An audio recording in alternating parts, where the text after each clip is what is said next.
The Prince and the Pauper, by Mark Twain. Hugh Latimer, Bishop of Worcester, to Lord Cromwell on the birth of the Prince of Wales, afterward Edward VI. From the National Manuscripts preserved by the British Government. Right Honourable, Salutem in Christo Jesu. And, sir, here is no less younger and rejoicing in these parties for the birth of our Prince, whom we hungered for so long, than there was, I trow, inter vecinos, at the birth of S.I. Baptista, as these bearer master events can telle you. God give us all grace to yielde due thanks to our Lord God, God of England, for verily he hath showed himself God of England, or rather an English God. If we consider and ponder well all his proceedings with us from time to time, he hath overcome all our illness with his exceeding goodness, so that we are now more than compelled to serve him, seek his glory, promote his word, if the devil of all devils be not in us. We have now the stoop of vain trustes, and the stay of vain expectations. Let us all pray for his preservation, and I for my part will wish that his grace always have, and even now from the beginning, governors, instructors, and officers of right judgment, ne optimum ingenium non optima educatione depravitur. But what a great foul am I, so what devotion show many times but little discretion. And thus the God of England be ever with you in all your proceedings. The 19 of October. Yours, H.L.B. of Worcester, now at Hattlebury. If you would excite this bearer to be more hearty in the abuse of imagery, or more forward to promote the verity, ye might do good. Not that it came of me, but of yourself, etc. Addressed to the Right Honourable Lord P. Seal, his singular good lord. Dedication. To those good-mannered and agreeable children, Susie and Clara Clemens, this book is affectionately inscribed by their father. The quality of mercy is twice blessed. It blesseth him that gives and him that takes. 'Tis mightiest in the mightiest. It becomes the throned monarch better than his crown. Merchant of Venice. I will set down a tale as it was told to me by one who had it of his father, which latter had it of his father, this last having in like manner had it of his father, and so on back, and still back, 300 years and more, the fathers transmitting it to the sons, and so preserving it. It may be history, it may be only a legend, a tradition. It may have happened, it may not have happened, but it could have happened. It may be that the wise and the learned believed it in the old days. It may be that only the unlearned and the simple loved it, and credited it. Chapter 1. The Birth of the Prince and the Pauper. In the ancient city of London, on a certain autumn day in the second quarter of the 16th century, a boy was born to a poor family of the name of Canty, who did not want him. On the same day another English child was born to a rich family of the name of Tudor, who did want him. All England wanted him, too. England had so longed for him, and hoped for him, and prayed God for him, that now that he was really come, the people went nearly mad for joy. Mere acquaintances hugged and kissed each other, and cried. Everybody took a holiday, and high and low, rich and poor, feasted and danced and sang and got very mellow, and they kept this up for days and nights together. By day London was a sight to see, with gay banners waving from every balcony and housetop, and splendid pageants marching along. By night it was again a sight to see, with its great bonfires at every corner, and its troops of revellers making merry around them. There was no talk in all England but of the new baby, Edward Tudor, Prince of Wales, who lay lapped in silks and satins, unconscious of all this fuss, and not knowing that great lords and ladies were tending him and watching over him, and not caring either. But there was no talk about the other baby, Tom Canty, lapped in his poor rags, except among the family of paupers whom he had just come to trouble with his presence. Chapter 2 Tom's Early Life. Let us skip a number of years. London was 1,500 years old, and was a great town for that day. It had 100,000 inhabitants, some think double as many. The streets were very narrow and crooked and dirty, especially in the part where Tom Canty lived, which was not far from London Bridge. The houses were of wood, with a second story projecting over the first, and the third sticking its elbows out beyond the second. The higher the houses grew, the broader they grew. They were skeletons of strong criss-cross beams, with solid material between, coated with plaster. The beams were painted red or blue or black, according to the owner's taste, and this gave the houses a very picturesque look. The windows were small, glazed with little diamond-shaped panes, and they opened outward on hinges like doors. The house which Tom's father lived in was up a foul little pocket called Offal Court, out of Pudding Lane. It was small, decayed, and rickety, but it was packed full of wretchedly poor families. Canty's tribe occupied a room on the third floor. The mother and father had a sort of bedstead in the corner, but Tom, his grandmother, and his two sisters, Bet and Nan, were not restricted. They had all the floor to themselves, and might sleep where they chose. There were the remains of a blanket or two, and some bundles of ancient and dirty straw, but these could not rightly be called beds, for they were not organized. They were kicked into a general pile mornings, and selections made from the mass at night for service. Bet and Nan were 15 years old, twins. They were good-hearted girls, unclean, clothed in rags, and profoundly ignorant. Their mother was like them, but the father and the grandmother were a couple of fiends. They got drunk whenever they could. Then they fought each other or anybody else who came in the way. They cursed and swore always, drunk or sober. John Canty was a thief, and his mother a beggar. They made beggars of the children, but failed to make thieves of them. Among, but not of, the dreadful rabble that inhabited the house was a good old priest whom the king had turned out of house and home with a pension of a few farthings, and he used to get the children aside and teach them right ways secretly. Father Andrew also taught Tom a little Latin, and how to read and write, and would have done the same with the girls, but they were afraid of the jeers of their friends, who could not have endured such a queer accomplishment in them. All Offal Court was just such another hive as Canty's house. Drunkenness, riot, and brawling were the order there every night, and nearly all night long. Broken heads were as common as hunger in that place. Yet little Tom was not unhappy. He had a hard time of it, but did not know it. It was the sort of time that all the Offal Court boys had, therefore he supposed it was the correct and comfortable thing. When he came home empty-handed at night, he knew his father would curse him and thrash him first, and that when he was done the awful grandmother would do it all over again and improve on it, and that away in the night his starving mother would slip to him stealthily with any miserable scrap or crust she had been able to save for him by going hungry herself. Notwithstanding, she was often caught in that sort of treason, and soundly beaten for it by her husband. No, Tom's life went along well enough, especially in summer. He only begged just enough to save himself, for the laws against mendicancy were stringent, and the penalties heavy.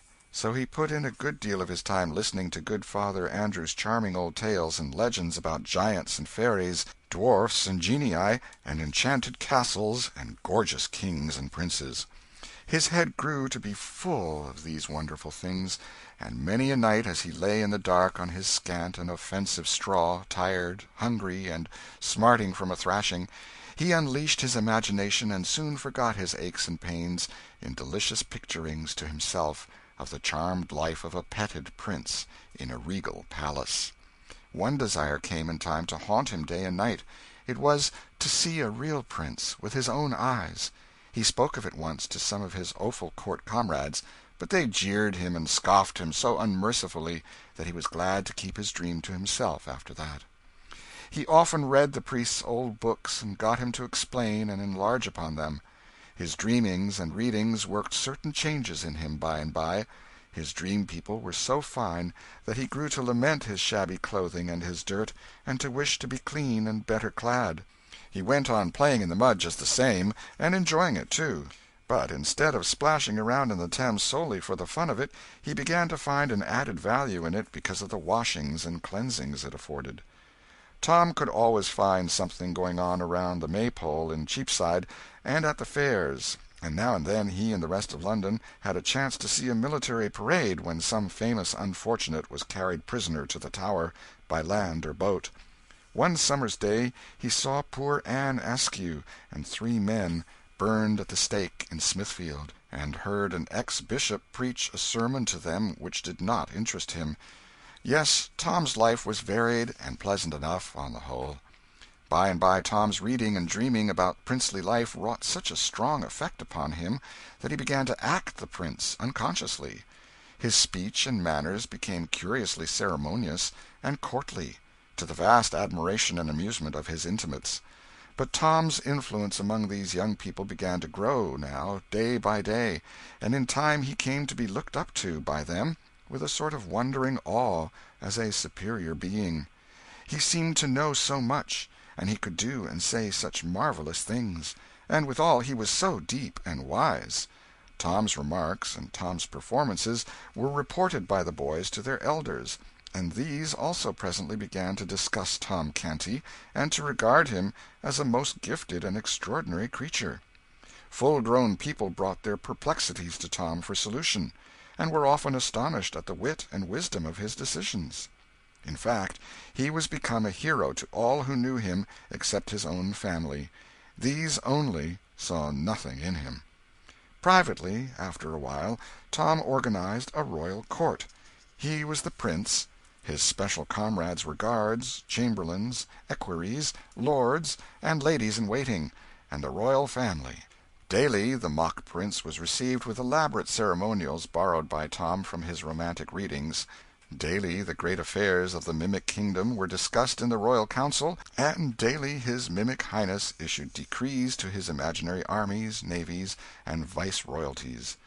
After which he could go forth in his rags and beg a few farthings, eat his poor crust, take his customary cuffs and abuse, and then stretch himself upon his handful of foul straw, and resume his empty grandeurs in his dreams.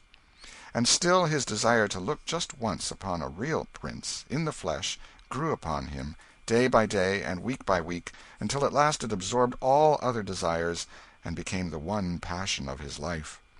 One January day, on his usual begging tour, he tramped despondently up and down the region round about Mincing Lane and Little East Cheap, hour after hour, barefooted and cold, looking in at cookshop windows and longing for the dreadful pork-pies and other deadly inventions displayed there, for to him these were dainties fit for the angels, that is, judging by the smell they were, for it had never been his good luck to own and eat one. There was a cold drizzle of rain, the atmosphere was murky, it was a melancholy day. At night Tom reached home so wet and tired and hungry that it was not possible for his father and grandmother to observe his forlorn condition and not be moved, after their fashion. Wherefore they gave him a brisk cuffing at once and sent him to bed. For a long time his pain and hunger, and the swearing and fighting going on in the building, kept him awake, but at last his thoughts drifted away to far romantic lands, and he fell asleep in the company of jewelled and gilded princelings, who lived in vast palaces, and had servants salaaming before them or flying to execute their orders, and then, as usual, he dreamed that he was a princeling himself. All night long the glories of his royal estate shone upon him. He moved among great lords and ladies, in a blaze of light, breathing perfumes, drinking in delicious music, and answering the reverent obeisances of the glittering throng as it parted to make way for him, with here a smile and there a nod of his princely head. And when he awoke in the morning and looked upon the wretchedness about him, his dream had had its usual effect. It had intensified the sordidness of his surroundings 1,000-fold. Then came bitterness, and heartbreak, and tears. Chapter 3. Tom's Meeting with the Prince. Tom got up hungry and sauntered hungry away, but with his thoughts busy with the shadowy splendors of his night's dreams. He wandered here and there in the city, hardly noticing where he was going or what was happening around him. People jostled him, and some gave him rough speech, but it was all lost on the musing boy. By and by he found himself at Temple Bar, the furthest from home he had ever traveled in that direction. He stopped and considered a moment, then fell into his imaginings again and passed on, outside the walls of London. The Strand had ceased to be a country road then, and regarded itself as a street, but by a strained construction, for though there was a tolerably compact row of houses on one side of it, there were only some scattering great buildings on the other, these being palaces of rich nobles, with ample and beautiful grounds stretching to the river, grounds that are now closely packed with grim acres of brick and stone. Tom discovered Charing Village, presently, and rested himself at the beautiful cross built there by a bereaved king of earlier days. Then idled down a quiet, lovely road, past the great Cardinal's stately palace, toward a far more mighty and majestic palace beyond, Westminster. Tom stared in glad wonder at the vast pile of masonry, the wide-spreading wings, the frowning bastions and turrets, the huge stone gateway with its gilded bars and its magnificent array of colossal granite lions and other the signs and symbols of English royalty. Was the desire of his soul to be satisfied at last? Here indeed was a king's palace. Might he not hope to see a prince, now, a prince of flesh and blood, if heaven were willing? At each side of the gilded gate stood a living statue, that is to say, an erect and stately and motionless man-at-arms, clad from head to heel in shining steel armor. At a respectful distance were many country folk, and people from the city waiting for any chance glimpse of royalty that might offer. Splendid carriages with splendid people in them, and splendid servants outside, were arriving and departing by several other noble gateways that pierced the royal enclosure. Poor little Tom in his rags approached and was moving slow and timidly past the sentinels, with a beating heart and a rising hope, when all at once he caught sight, through the golden bars, of a spectacle that almost made him shout for joy. Within was a comely boy, tanned and brown with sturdy outdoor sports and exercises, whose clothing was all of lovely silks and satins, shining with jewels, at his hip a little jeweled sword and dagger, dainty buskins on his feet, with red heels, and on his head a jaunty crimson cap with drooping plumes fastened with a great sparkling gem. Several gorgeous gentlemen stood near, his servants without a doubt. Oh, he was a prince, a prince, a living prince, a real prince, without the shadow of a question, and the prayer of the pauper boy's heart was answered at last. Tom's breath came quick and short with excitement, and his eyes grew big with wonder and delight. Everything gave way in his mind instantly to one desire, and that was to get close to the prince and have a good, devouring look at him. Before he knew what he was about, he had his face against the gate bars. The next instant one of the soldiers snatched him rudely away and sent him spinning among the gaping crowd of country gawks and London idlers. The soldier said, "Mind thy manners, thou young beggar!" The crowd jeered and laughed, but the young prince sprang to the gate with his face flushed and his eyes flashing with indignation, and cried out, "How darest thou use a poor lad like that? How darest thou use the king my father's meanest subjects so? Open the gates and let him in!"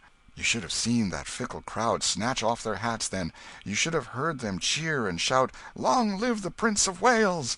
The soldiers presented arms with their halberds, opened the gates, and presented again as the little Prince of Poverty passed in his fluttering rags, to join hands with the Prince of Limitless Plenty.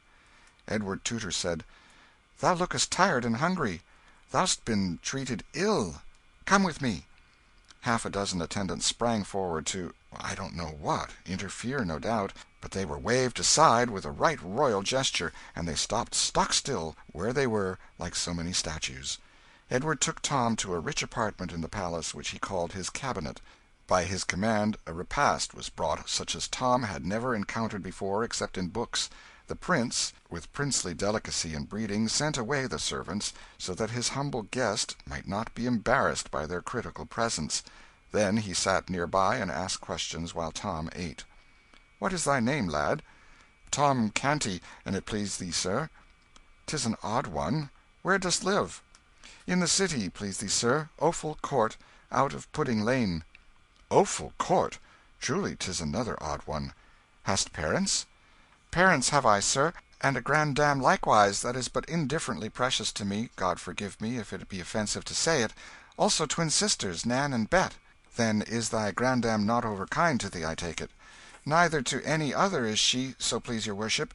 She hath a wicked heart, and worketh evil all her days." "Doth she mistreat thee?" "There be times that she stayeth her hand, being asleep or overcome with drink; but when she hath her judgment clear again, she maketh it up to me with goodly beatings." A fierce look came into the little prince's eyes, and he cried out "What! Beatings?" "Oh, indeed, yes, please you, sir." "Beatings! And thou so frail and little! Harkye, before the night come, she shall hie her to the Tower. The King my father "In sooth you forget, sir, her low degree. The Tower is for the great alone." "True, indeed, I had not thought of that. I will consider of her punishment. Is thy father kind to thee?" "Not more than Gammer Canty, sir." "Fathers be alike, mayhap. Mine hath not a doll's temper. He smiteth with a heavy hand, yet spareth me. He spareth me not always with his tongue, though, sooth to say. How doth thy mother use thee?" "She is good, sir, and giveth me neither sorrow nor pain of any sort, and Nan and Bet are like to her in this." "How old be these?" "15, an' it please you, sir." "The Lady Elizabeth, my sister, is 14, and the Lady Jane Grey, my cousin, is of mine own age, and comely and gracious withal. But my sister the Lady Mary, with her gloomy mien, and look you, do thy sisters forbid their servants to smile, lest the sin destroy their souls?" "They? Oh, dost think, sir, that they have servants?" The little prince contemplated the little pauper gravely a moment, then said "And prithee why not? Who helpeth them undress at night? Who attireth them when they rise?" "None, sir. Wouldst have them take off their garment and sleep without, like the beasts?" "Their garment? Have they but one?" "Ah, good your worship, what would they do with more? Truly they have not two bodies each." "Ah, it is a quaint and marvellous thought. Thy pardon, I had not meant to laugh. But thy good Nan and thy Bet shall have raiment and lackeys enow, and that soon, too. My cofferer shall look to it. No, thank me not, 'tis nothing. Thou speakest well. Thou hast an easy grace in it. Art learned?" "I know not if I am or not, sir. The good priest that is called Father Andrew taught me of his kindness from his books." "Knowest thou the Latin?" "But scantly, sir, I doubt."